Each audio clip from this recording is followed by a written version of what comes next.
the worst, most terrible thing has happened to the lib media today. The economy is going up. GDP went up by 3%, which beat expectations. And there's so much of this that is just cannon fodder for making fun of the libs. So I've chosen a couple different headlines that I'd like to read you, because the lefty media cannot just say, hey, things are going pretty well. It's actually pretty good. The economy is rebounding effectively. It actually beat expectations. They can't just say that. They always have to add tiny little caveats in there. This first headline is from the Associated Press. Along with a strong second quarter rebound for the U.S. economy, some red flags. Oh no. And again, not just Trump's doing a great job. This is it's working out in his favor. He's winning the trade wars. CNN, big rebound in GDP. Masks hidden weaknesses in the U.S. economy. These are real headlines, by the way. NPR, the U.S. economy rebounds to 3% growth in second quarter, but it doesn't end there. They say, but tariffs skew the picture. The bottom line here is this should be no surprise to anybody, and it is an unbelievable feat that conservatives ever win elections with this kind of coverage. At the end of the day, the economy is doing better than everybody expected, even some conservative analysts better than they've expected, and yet there's no credit due to the guy that they have been wanting to blame for the crash that hasn't come yet. Here to comment on that and so much more is political conservative commentator Kevin Phares and comedian internet extraordinaire Savannah Blaze. Guys, thanks for joining us. Really appreciate taking the time. Thanks for having us. Yeah, thanks for having us. Savannah, I want to start with you here. How long do we have to mock the media for headlines like this? Because, oh no, what it started in February, the tariffs are going to ruin the economy, and then it didn't ruin the economy. And okay, well, the economy's fine now, but just wait, it's gonna be terrible. And all of a sudden, now we get second quarter numbers, and it's up, and you've got Senator Schumer saying, well, these numbers are fake numbers that are not the real number. I don't know. When are the American people going to pick up on this? You know, everybody freaked out when Trump slapped tariffs on everything. But now that the economy's rebounding, it's almost like he knew what he was doing. They just hate to admit it. If this were Biden or Obama, they would be praising him. But it's not. It's Trump. People hate Trump to hate Trump, even if it's not true. Sometimes, you just got to rip off the Band-Aid to stop the bleeding, even if the Band-Aid is made in China and got taxed 34%. That's really interesting. What you're saying there is the business guy was successful in business negotiations for the country. I don't know if that checks Strange, out. right? I think that's a little wild of an accusation there. Kevin, your thoughts on obviously the economy, but the media coverage of the economy.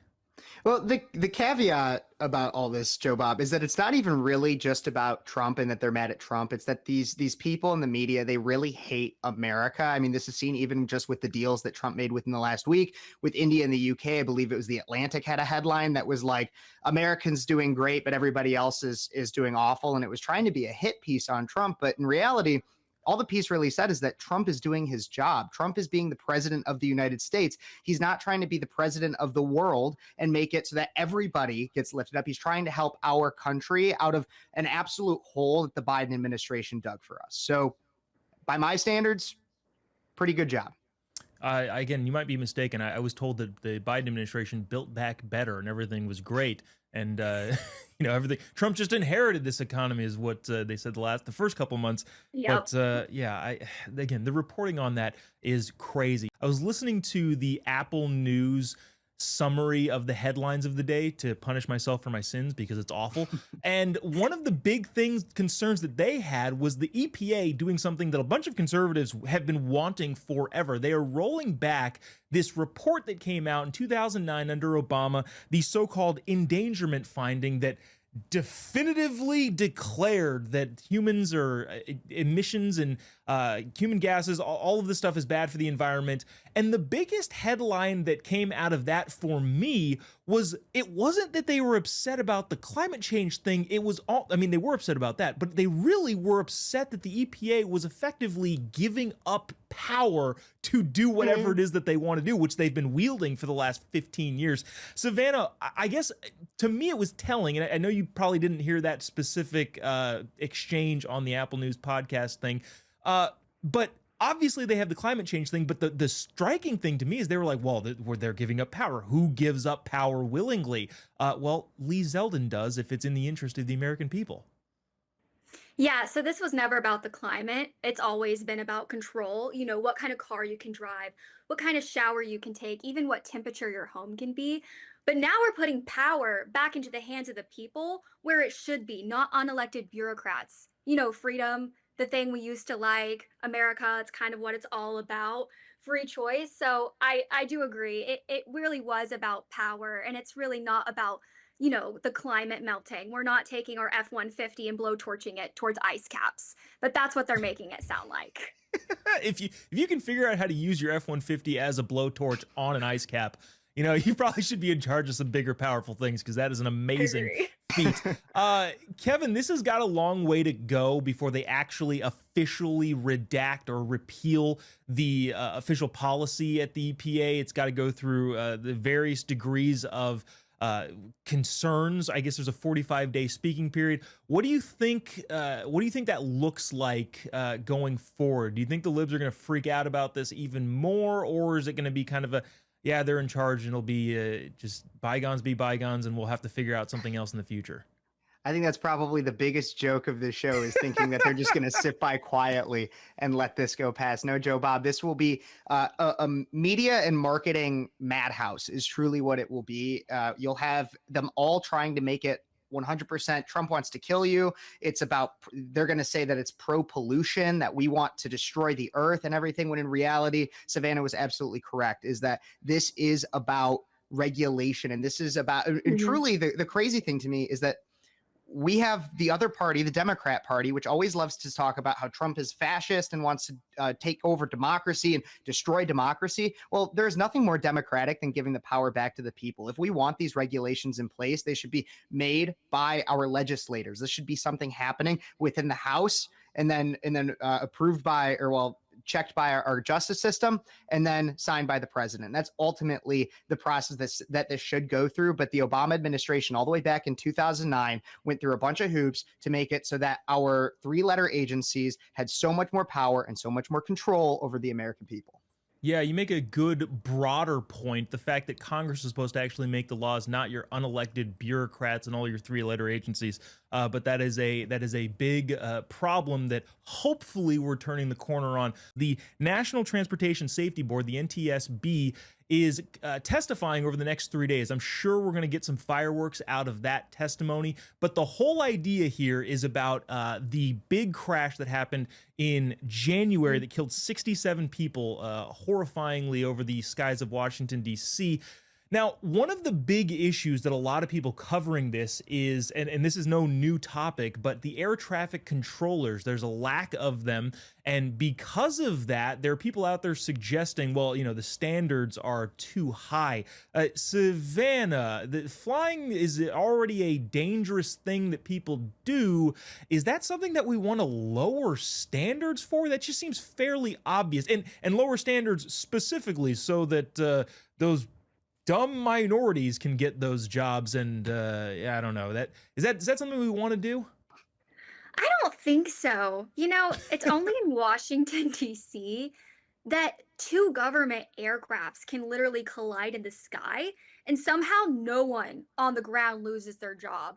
I mean, you've got the Army running training ops with faulty equipment and no real time trafficking, while the FAA is too busy pushing DEI training to worry about aircraft separation. I mean, this is what happened when bloated agencies focus more on buzzwords than basic safety. Maybe in the next diversity workshop, they should be avoiding mid-air collusions and not pronoun policing. Because I actually want to trust the pilot and know that they're not going to kill me, essentially. So it's just crazy. Yeah, and again, we don't want to make light of like a very serious situation, but at the same time, yeah, it's almost laughable, Kevin, that you've got these people that are actually advocating, well, it's too difficult for certain groups of people to get these jobs, not because there's any sort of bias in them, but because the standards are too high. What does that say about the culture that people are willing to let that standard slip? Well, once again, with the bigger picture, I mean, we see this across the board, Jobob, is every time that something is too hard for maybe a group of people or even just for a singular person that wants to try it, they say, let's reduce the standards. Why is it always that we immediately jump on this idea of, oh, let's reduce the standards, let's make it so lawyers don't have to take the bar, let's make it so that, no, I want the best person for the job. And ultimately it bleeds into the idea that that the left, the liberals are not for a meritocracy, and they are not for having the best person for the job. Instead, it's who's the best looking for the job. And I'll tell you, as we saw with the Sydney Sweeney ad, it doesn't matter if you actually are good looking, it's just if you're good looking to them. Facts. Wow. Kevin Phares somehow able to tie in the National Transportation Safety Board into Sydney Sweeney. Congratulations on that pivot. But yeah, you bring up obviously several great points there. The fact that meritocracy is the way that we became the greatest country on earth, and losing it will obviously not benefit us in any way, shape, or form. One of the biggest issues that libs have currently is with ICE wearing masks. And be honest with you, I think everybody can probably agree, yeah, you don't really want a secret police, but you wonder, is that what's really happening? Is that the reason that ICE is wearing masks? Or is it because a bunch of insane lib lunatics want to dox these federal officers and point out where they live, show their family, and all that sort of stuff to try and scare them out of the job? Let's bring our panel back. Savannah and Kevin, guys, watch this video clip. Libs are doubling down on this idea that nobody should be masked. To which I have several responses, and I'm sure you do too. Watch this. The way it is written is applying to all levels of law enforcement. They're operating in the state of Michigan, the sovereign state of Michigan. And the bottom line is that the people of Michigan, we do not want or need secret police, masked, unidentified people snatching our neighbors off the street, period. Yeah, the idea there that, okay, well, the officers can't wear masks. Oh, okay, cool. So my response to that would be then, you libs need to be at the forefront of throwing the book at anybody who would so much as think about doxing any of these people online. Because if that's the case and you take care of that problem, then yeah, officers don't need to wear masks because they're not concerned about their safety and their family's safety because of insane lunatic libs. So until that happens, at least to me, that seems to be, an appropriate way to protect themselves and their family in their home life. Savannah, what are your thoughts? I thought that liberals loved masks. Didn't they say that masks protected you? Don't they wear them alone in their car for no reason because they're fighting COVID against themselves or something? Like, what is that? Antifa, they get to wear ski mask and they're protected.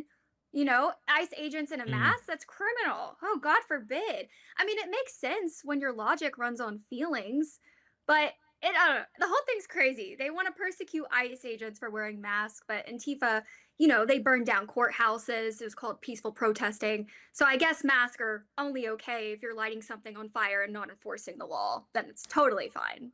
Kevin, Savannah brings up a great point. What if all of the ICE agents happen to have COVID and are just trying to simply protect the people around them from also catching the Fauci fever? What are your thoughts on this? I think that's the next messaging tactic for the White House that they should absolutely come out with, is all of them. I'm sorry, everybody. We're just trying to do what's best for you. Trust the science here. And while they might be triple and quadruple vaxxed, they need to have their masks on for your safety. That's truly what it is. No, but ultimately it comes down, it's not just about protecting them from doxing. Yeah, that's definitely part of it. But also, what if somebody that they go up on has pepper spray of some kind, and that would help filtrate any kind of a spray or something that they threw on them. It's for their safety as officers, and ultimately they're doing the job that's directed of them by the government. And so if you're so concerned with John Doe ICE agent and whether or not he's wearing a mask, maybe you should be more concerned with the illegal immigrants that are across your state, your county, your city, that are doing incredibly terrible things to your community. I was just going to say, yeah, to add to that point, hey, if you're scared of ICE agents, maybe you shouldn't be in the country illegally. There's a thought. Apropos of nothing, I think it's just hilarious to talk about. Honestly, as a cultural discussion, there seems to be no group of people that is so disdainful of their own success than those in the WNBA. The WNBA has grown in popularity, in part almost entirely due to Caitlin Clark's significant crowd pull. But for some reason, they can't understand why people aren't watching more. It's because of stuff like this, among many of the other discussions that they have. Watch this video. This is a I don't even know who the player is, honestly, as I don't even know who the teams are because it's the WNBA. Nobody watches it. But somebody's wig fell off during the game. You'll see it gets pulled right off. And you know, what do? They throw the wig right back on, just resume the play. Nope, she doesn't. She puts the wig kind of back on and then runs to the locker room without checking in or out of the game. Savannah, I mean, you might be a little bit younger. I grew up in a generation that watched Kobe Bryant tear his Achilles and then stay in the game to shoot 2 free throws before walking off himself. Is a wig malfunction worth going into the locker room completely unprompted? No, it's definitely a big joke, and it makes them look bad when you're going to start acting like this. A wig dropping on the court is treated like a national emergency. Stopping and giving the player time to recover her look. I mean, meanwhile, NBA stars, like you said, they play through ripped jerseys, bloody noses, and broken fingers without even a timeout. They just get someone to go in there and replace them. I mean, they stopped the whole game for her. So apparently in 2025, keeping your hairstyle intact is more important than the scoreboard, which is just insane to me. Yeah, Kevin, I personally, I have no reason to want the WNBA to fail. Honestly, I kind of hope it gets more successful because there are actually some really interesting players. Caitlin Clark obviously being one of them that's actually very exciting to watch. Having said that, it's almost unwatchable because of the things that they spout off the court, incidents like this. What can the WNBA do, if anything, to, at the very least, shake off the aversion to the success that they're currently experiencing? Well, Jobob, they need to lean into the players that are clearly garnering fan attention. I think that the WNBA has not necessarily been the friendliest to Caitlin Clark. And let's be honest, similar to Sydney Sweeney, again, it's because she's white. And how could, God forbid, a white girl be good at basketball? That's not who's supposed to be the face of the league. Just like they just had Angel Reese be basically the cover of their league recently because they can't stand that a white girl is at the top. The WNBA, as soon as Caitlin Clark gets out of was put on IL, everybody stopped watching for quite a while, and then she got back in, and their numbers go back up again. I mean, the WNBA's last 3 top headlines had to do with a cosmetic wig falling off, a phallic-shaped object being on the court, and a performer doing a backflip that ended up hitting one of the players. None of it had to do about basketball. Make the WNBA about basketball, then they'll get paid what they're owed. But right now, they're paid exactly what they're owed. There's some group of guys on social media that have been betting on DraftKings or whatever every single game that Angel Reese plays that she'll miss her first shot, and I think they've won like 14 games in a row. It's comical. And again, I have no reason for the NBA or for the WNBA to fail. I kind of want them to succeed, but it just keeps, like, they keep shoving their own foot in their mouth among so many other issues that they have.